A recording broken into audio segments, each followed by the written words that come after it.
Welcome to the Jali podcast. I'm your host, Melyssa Barrett. This podcast is for those who are interested in the conversation around diversity, inclusion, and equity.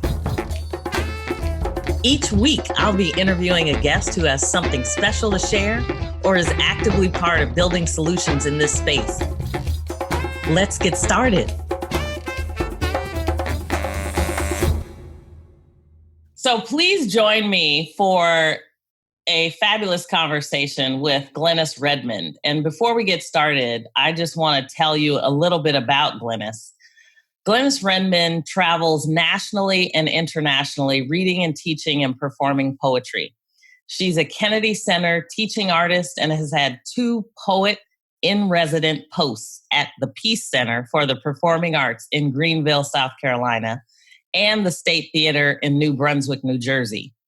She's been the mentor poet for the National Student Poets Program since 2014. And in the past, she's prepared these exceptional youth poets to read at the Library of Congress, the Department of Education, and let's not forget, for First Lady Michelle Obama at the White House. Glenis is amazing. She believes that we all defy categorization, but knows that it is our human nature to label and define. Thus, she has been deemed a poet, a teaching artist, and however she understands that this and more are who we are. This is where the term imagination activist enters. So when she sits in a poetic circle with others, she's still informed by her counselor training. And in this circle, she helps participants discover their depths and enable them to venture on their own creative paths.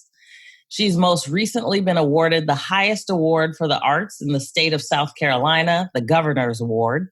And also she'll receive the Charlie Award given in memory of Charles Price, granted by the Carolina Mountains Literary Festival in the fall of 2020.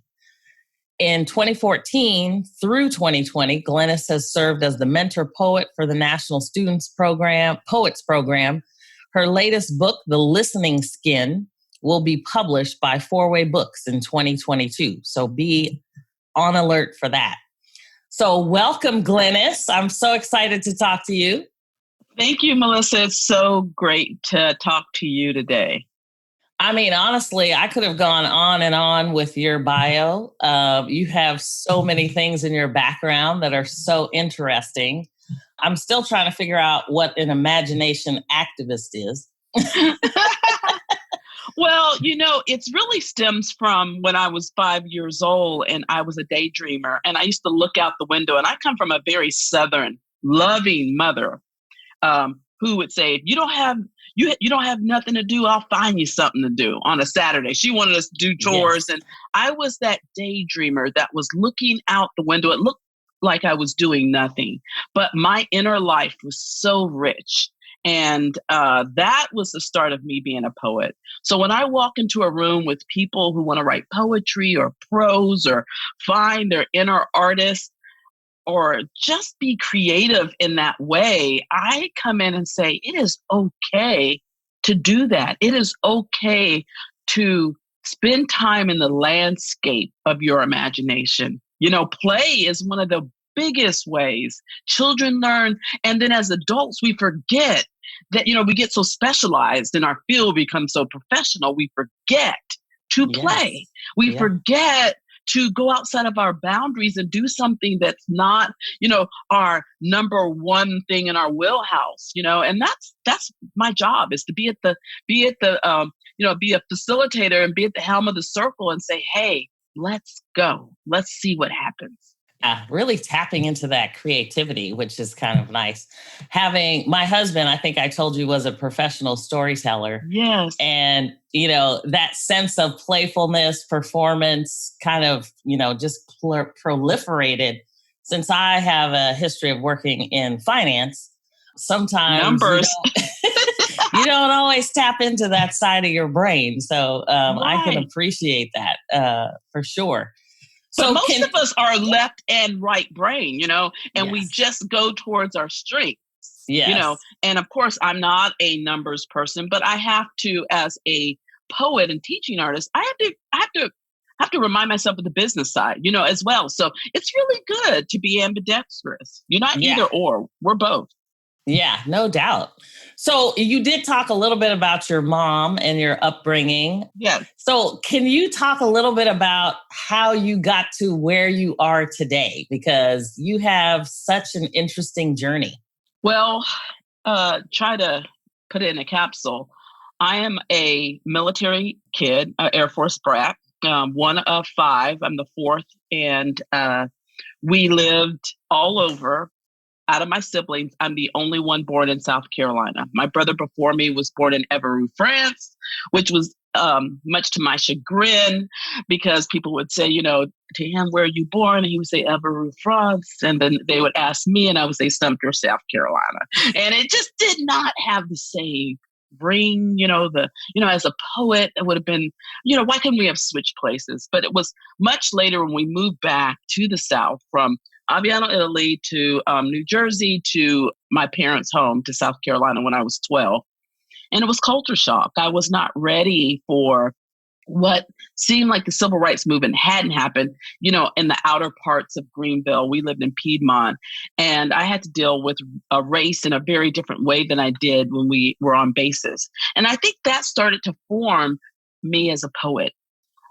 I started looking at the landscape. At first, I didn't like all of the jarring juxtapositions. As time went on and went to college, first in my family to graduate from college, and majored in psychology and became a counselor. And I was working on my PhD in counseling psych at VCU in Richmond. And I would drive down that Monument Avenue with all the Confederate soldiers, and I would just go, I am on the wrong road. I'm on the wrong road, metaphorically and literally. Yes. Right, and yeah. I would say that in the 80s, I was saying that in the 80s, I was around 86, 87, 88. And then finally one day I walked in, I was there on a full fellowship, and I walked into my major advisor and I said, I don't want to do this, and it was an honor to have a fellowship.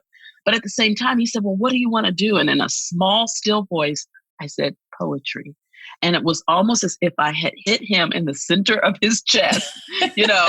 His name was Dr. Like, Strong. I remember he was a manly man. He was like, oh, you're one of those. I have a son who's an artist. But that was the first time I started to claim the word poet.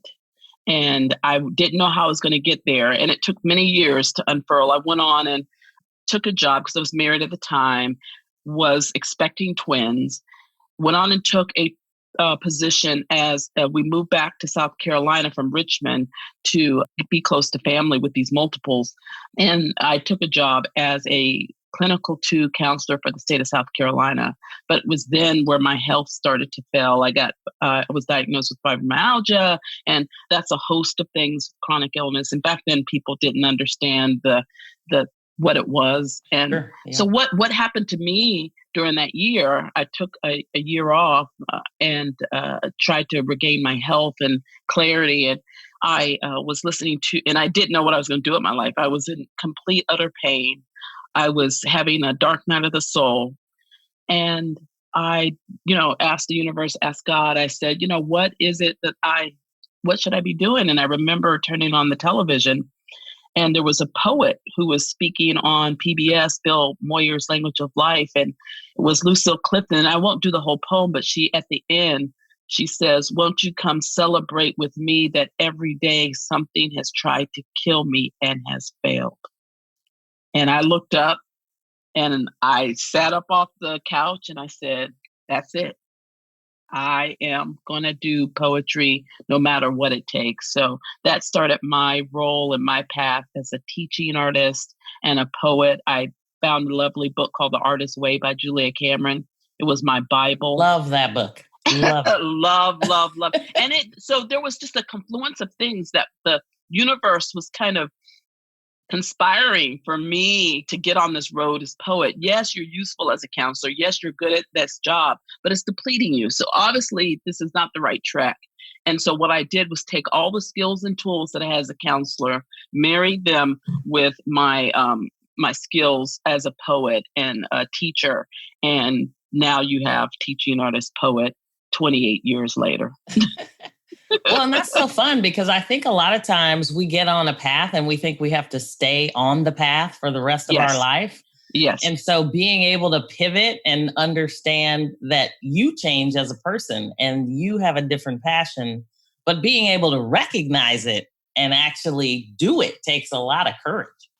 Well, I don't know if it took courage because the whole house had to follow me. The illness, I think, was the wake up call. And I was really one of these people. I was a box checker and a good girl. And I was a good daughter. I was a good wife.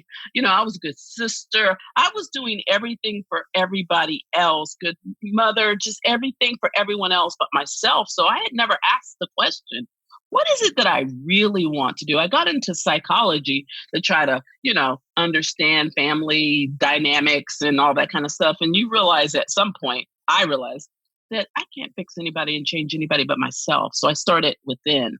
Yes. And so this path was very healing and fruitful for me. It just opened up a whole new world. I felt like I became my authentic self when I got on the path of poetry. Well, and it's so interesting that you mention your authentic self because in this day and age, as we're talking much more boldly about racial injustice and social injustice, there is this authenticity, this vulnerability Right. that people are now looking for, not only ourselves, but our allies in terms of, like, Right. especially those who have no clue about what this real Black experience is like. Exactly. And cultural competency is something we don't talk about a lot, but I think it's important. You can be a very intelligent person, but not be competent culturally and not understand what others are going through. And I think being a Black woman, and then also someone who's disabled, also being an Air Force kid, gave me a sensitivity of always looking within and looking at what's going on with other people.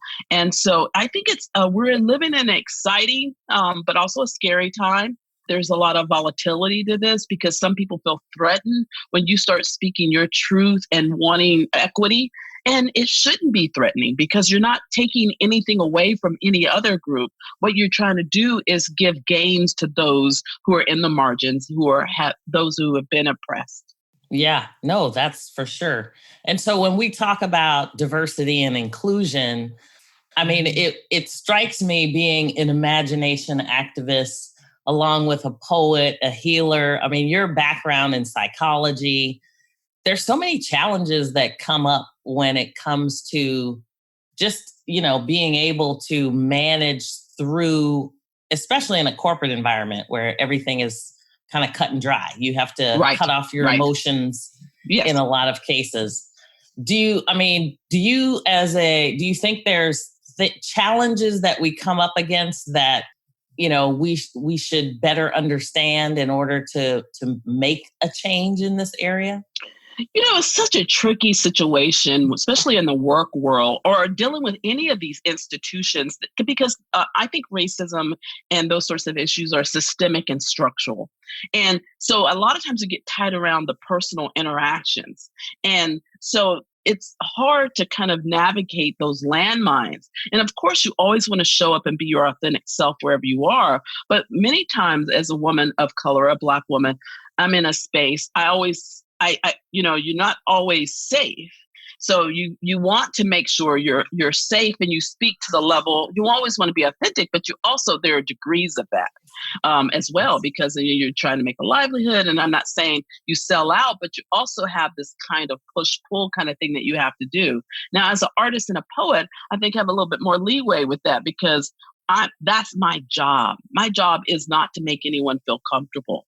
So I think I think there are different degrees how we change. There are people who are on the front line who are fighting. And I did my days, and I'm not saying I wouldn't be on the front line anymore, but a person with stage 3 multiple myeloma, I'm not going to be on the front lines, right now. That's just not, but I did that work. And now I think you can be in institutions and make subtle, gradual changes, so that's powerful for the next generation. We all can do I think we should do what's in our heart. And I think it's important to listen to our heart and say, so what is my piece? Because I read something, I can't remember who it was on social media today. And he was like, I think that people might get lost in the fire and the fight Yes. and not pay attention to the grief and the Yeah. sorrow. And so there are just so many subtle ways that are actually very expansive to create change. So I think we all have to tune in and say, what is my calling? How do I impact change the best way? Because the key is to wherever our talents lie, that's our path. Yeah. I heard somebody say we all use our hands in different ways. Yes. And of course, you have a book called What My Hands Say. Yes. And so I as soon as I saw that, I was like connecting dots to figure out, I mean, everybody has an opportunity to, contribute in lots of different ways. So it's funny to hear you talk about that. And to me, I guess there's I know you have lots of history in your background. And a lot of the things that you do kind of cultivate and nurture that history. And in some cases, we don't know our own history for a variety of reasons. And I think, our allies often don't know what our history was, so they can't even relate to the history. Well, you're so right, Melyssa. And that's, I think, as a child, I want to tell you one window. When I was in the 5th grade, living in Aviano, Italy, I remember Miss Anderson, my 5th grade teacher, wanted us to do a coat of arms exercise. So we had to color our coat of arms. We had to study it. And I just was really frustrated. I didn't have the agency to say, look, that information I'm not privy to. So Right. I just got angry and did what a 5th grader does. I can't remember what I did, but I'm sure I was loud and boisterous or whatever, Yeah. But it started then. That was a seed of going, okay, and that's what I mean about structural and systemic. There were no DNA tests at that time to find out where our family came from. And there was no quote unquote, coat of arms for my family. Right. But now, as a poet and artist, I am just investigating. I bought a shield to recreate what a coat of arms would be because, I did my DNA and my mother's side is from Cameroon. My dad's side is from Nigeria. And I have some Native American, very small Native American. I'm one of these people who's like 96.8% African origin, which is really high. Yeah, that is high. Really high. So, but at the same time, I always knew that there were these missing pieces. So if I was missing it, we were missing it, others cannot look and see what our work and our heritage and our lineage was. And so as a poet, I'm trying to find the research, factual information, but I'm also in dream time creating that which can never be recovered because we come from a lineage that was not literate for many reasons. And that's why, you were talking about your husband, the oral tradition of storytelling, the griot. It was so important to, especially our African ancestors, to carry on that line. And so I see myself as a neo-griot, of the new world of trying to make those connections, going from town to city to all kids, but especially kids who don't have access to their lineage. So that's what I'm doing in the work. Yeah, that's interesting too, because to me, when you start talking about diversity and inclusion, you really cut to the core of someone's identity, right? And who they believe they are, right? And so whatever that is, right. Right. And it's not a fixed point because we're always learning, we're always evolving. So it's not like I'm this, I'm this, I'm this. It's like you're this, and. Yes. And so as you grow, you discover. So there are not these fixed points. You're on a path of discovery if you're lucky. And if you're a lifelong learner, you're open to what you learn and what comes to you through family stories, through whatever the case may be. But I do believe we're, like Maya Angelou says, we're more alike than we are unalike. And Definitely. That gets lost, especially in the noise of today. But I have gone into some sundown towns where, sundown means if you're Black, by the time the sun gets down, you better be out of town. And those towns still exist. And people would say, well, why are you going there? I said, well, those people need me more than people who already have connected, And so I have had those experiences. Of course, I do get out before sundown, but I go in and talk to kids Right. of all ilk and all. And you know what? When I'm there, it's not met with animosity because everybody's got a grandmother. Yes. Everybody's got a story. Everybody has, and they're like, oh, I see. You're talking about what I have, and that's when the walls come down. That's when the division comes down. And that's the power of the arts, and not just poetry or storytelling, dance, music, painting. It brings those walls down. And I would love to see us rise. I think we got a lot of work to do, but we have a lot of work. There's just most definitely. It is definitely a marathon and not a sprint. Exactly. It's going to take a lot. I mean, it took a lot to get us here. Right. As far as we think we've come, we have lots more work to do. A lot of territory to cover. Yes. Yeah. Well, and the systemic aspects of it kind of go to the centers of the mind.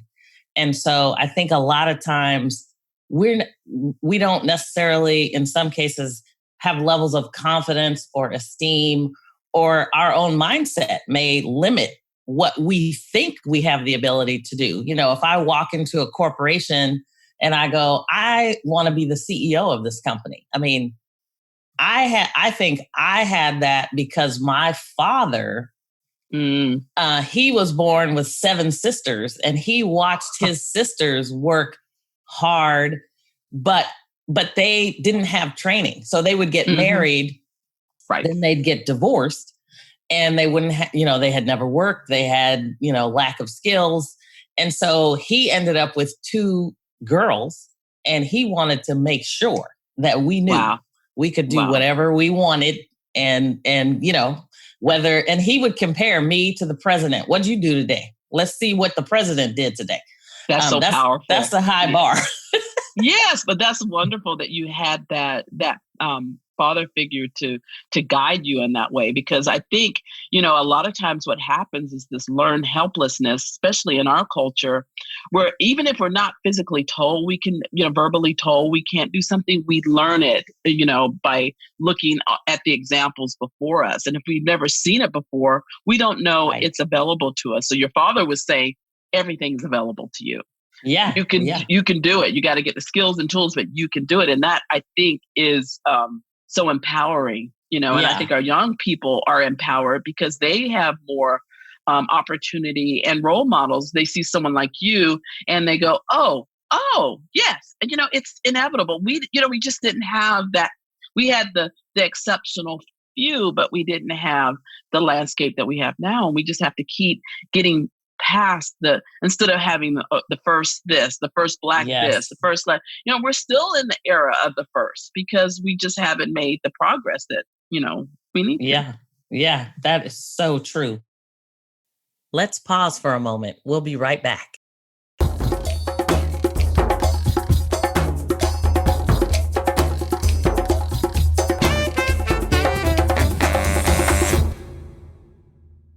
So when you think of your own history and the history of others, can you talk a little bit about some of the North Carolinian heritage and history?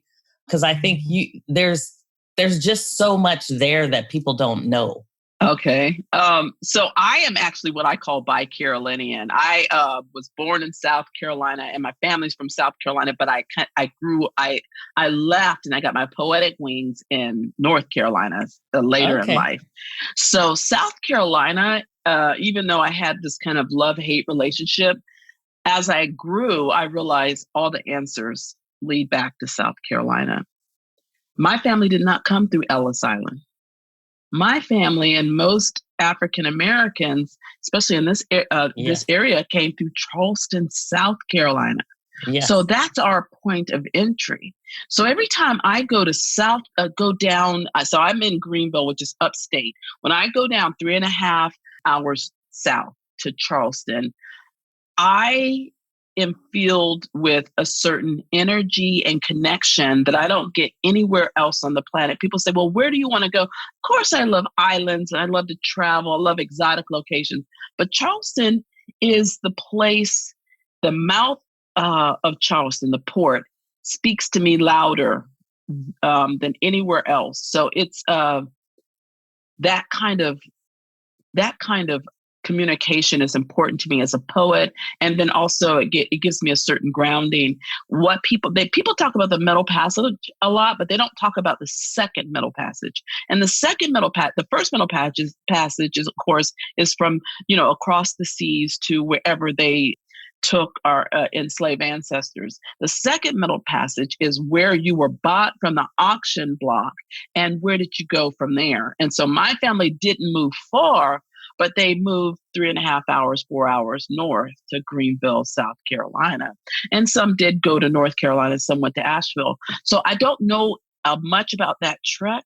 That's what I'm investigating in this next book. I have What My Hands Say, and I have a new book that will be published in 2022 called The Listening Skin.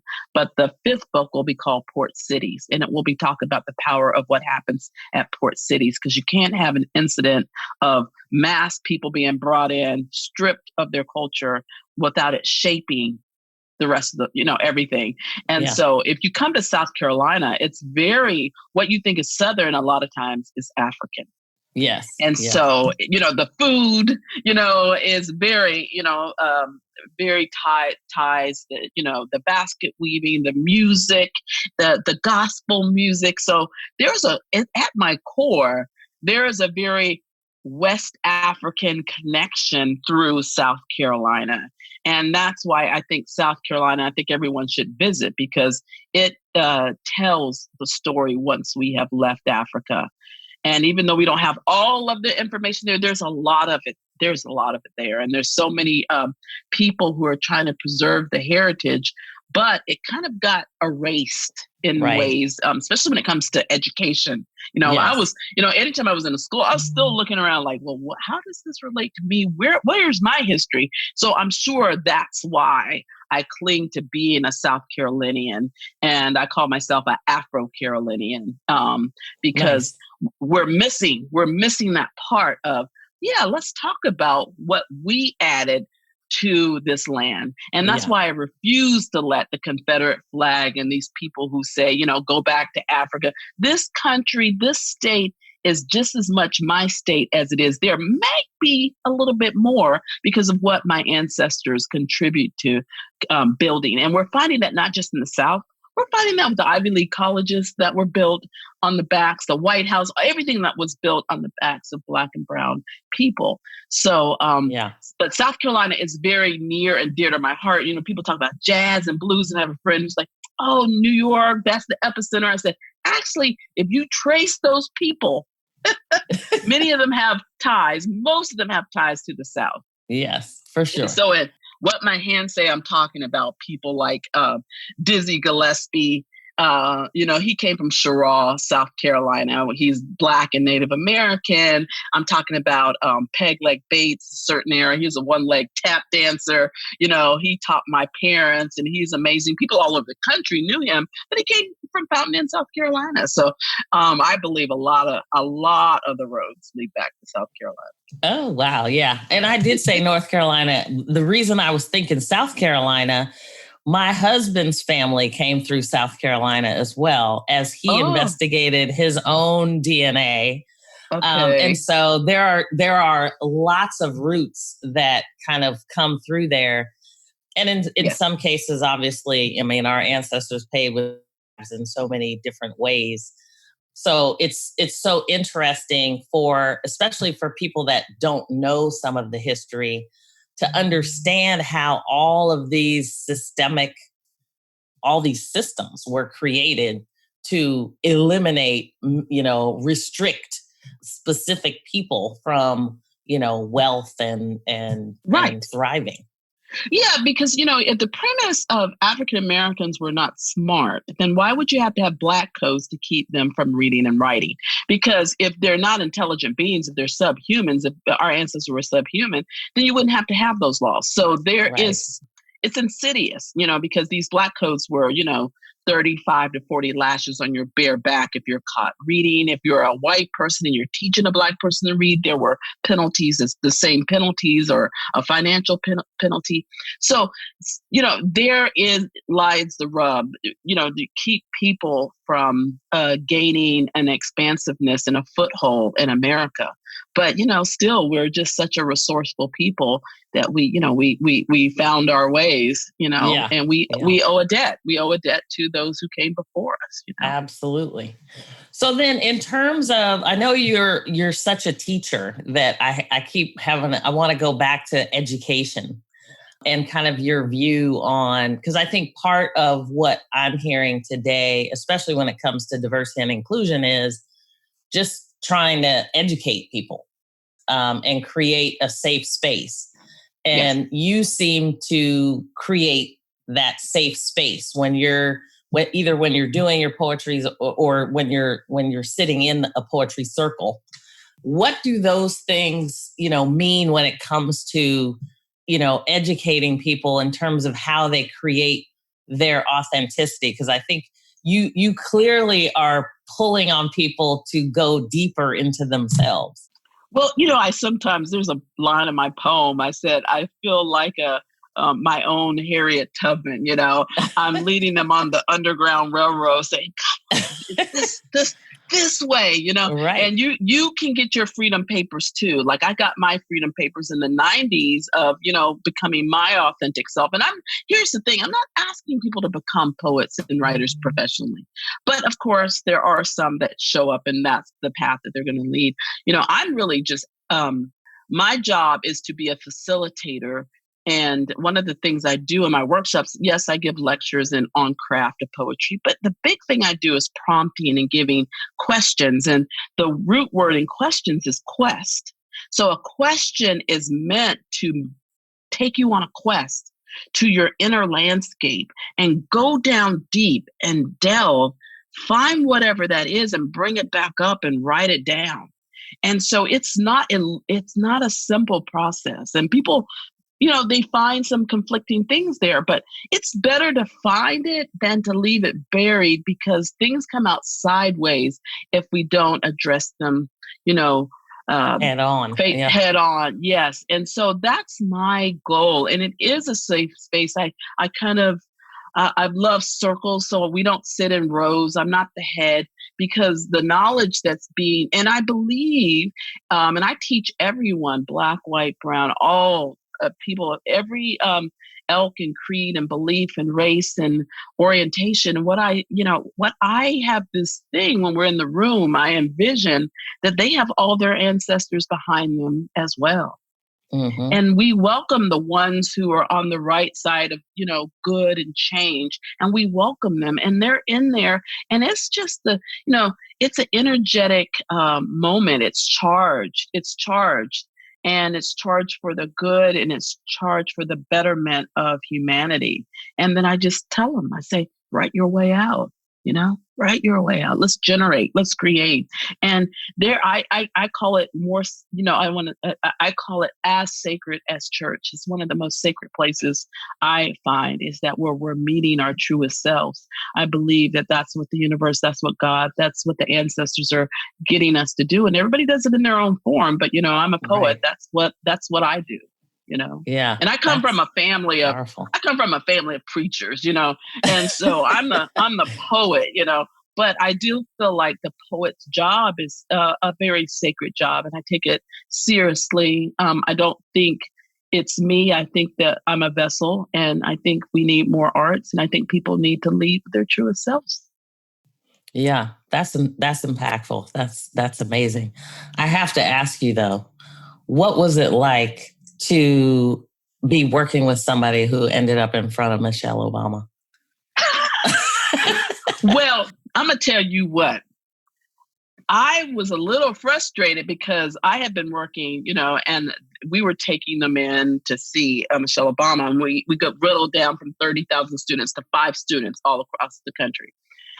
And we would take them to the Blue Room and they would but see, I would be there for the reading, but only the parents and the teachers got to go in and meet Michelle Obama. So I was Devastating. It was the last year. It was the last year they were in office. And I said, you know what? I called my mom and said, I'm just not going to get to meet Michelle personally. And my mother, who's 83, Jeanette Redmond, said, Glenis, it's coming. You going to get your chance, child.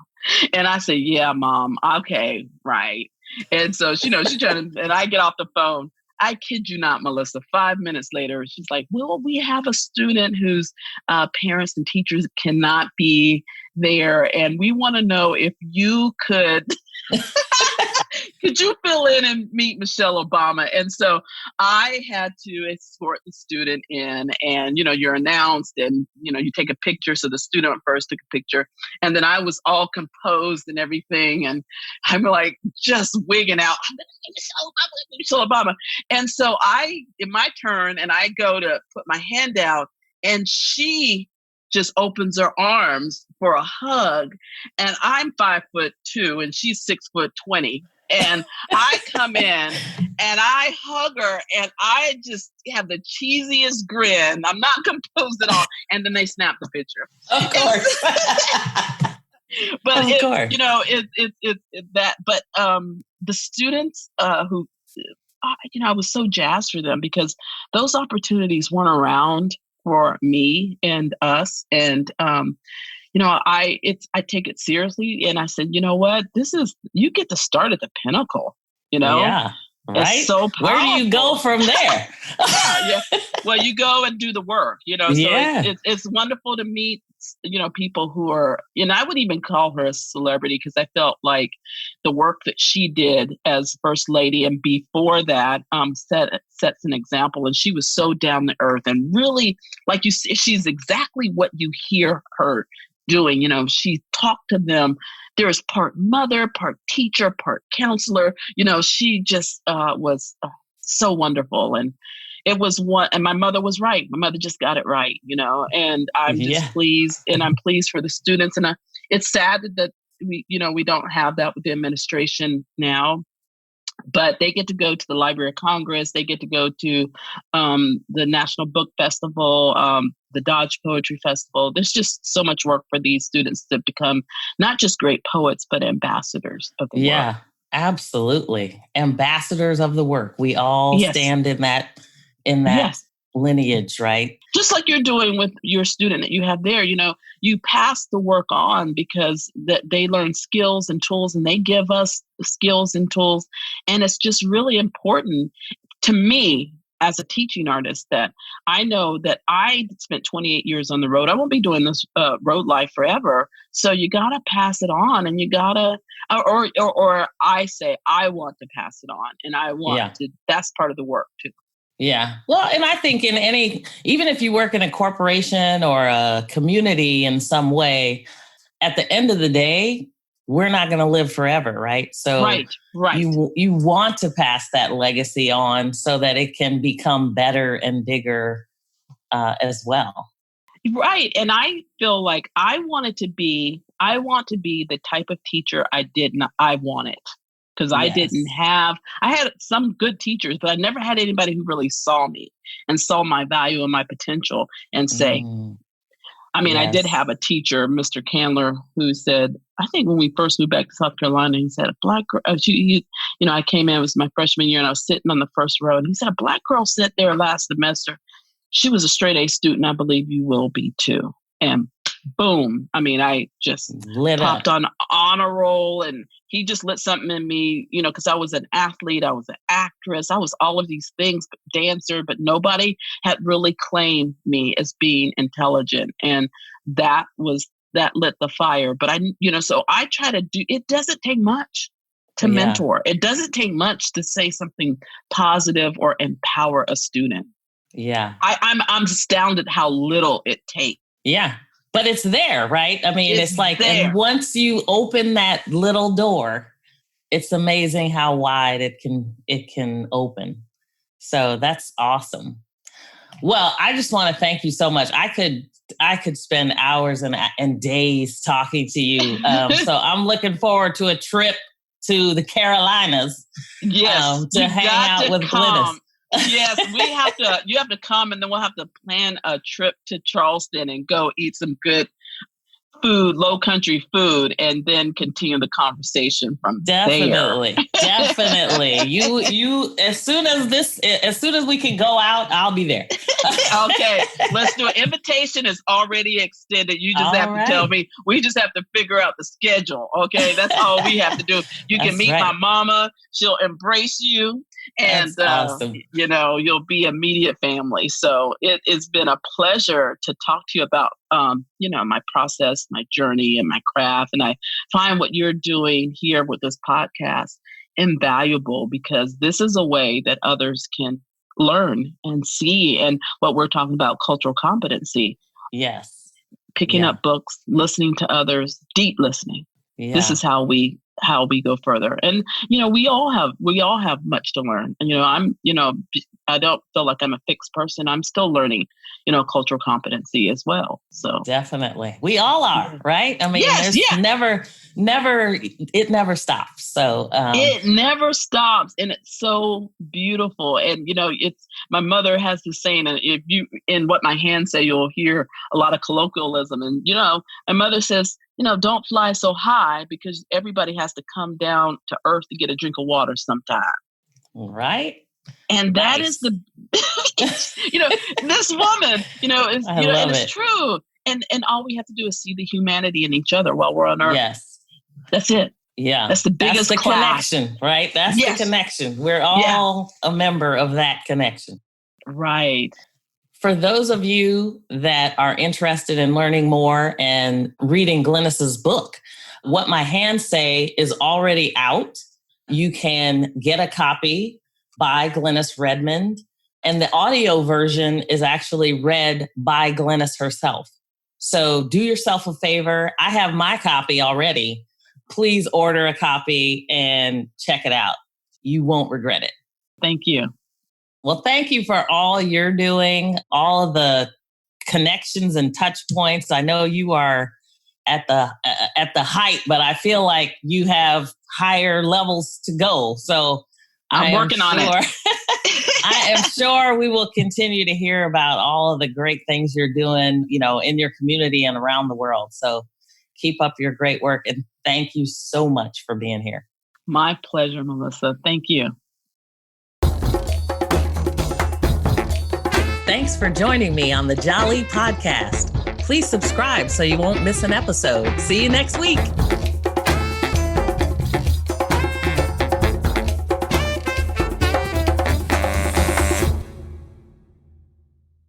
This podcast is a part of the C-Suite Radio Network. For more top business podcasts, visit c-suiteradio.com.